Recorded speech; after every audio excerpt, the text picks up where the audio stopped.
One common goal of performing business data analysis is to discover relationships between values. For example, you might own a store and want to determine whether individuals who come to the store from farther away are more likely to spend money once we get there. If you've collected that data, you can summarize it visually using what is known as an XY scatter chart.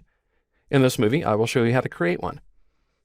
In the exercise files collection, you will find an Excel workbook called O2O2 XY Scatter, and that's an Excel workbook that contains the data that I will use in this movie. As you can see, I have two columns of data. In column A, I have the distance a customer traveled, and in column B, I have the amount that customer spent. So you can see that in row 2, a customer that traveled 1 mile spent $35, and there was another within 1 mile who spent $13.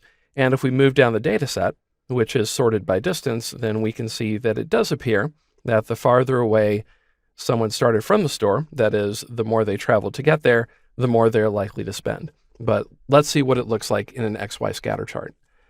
To create your chart, click any cell in your data set, then go to the Insert tab, and in the Charts group, click the Insert Scatter XY or Bubble Chart button, and then at the top in the Scatter group, just click the first chart subtype. When you do, Excel creates an XY scatter chart, and you can see that there is a fairly strong relationship between distance traveled and amount spent.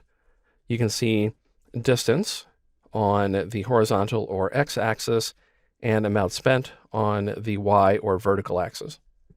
There is a definite upward trend, although you can also see that one individual who traveled 45 miles only spent $35. But in general, the farther away someone started from your store, the more they spend when they get there. So it's important to remember that an XY scatter chart only works if you have two sets of numerical data that are matched as pairs.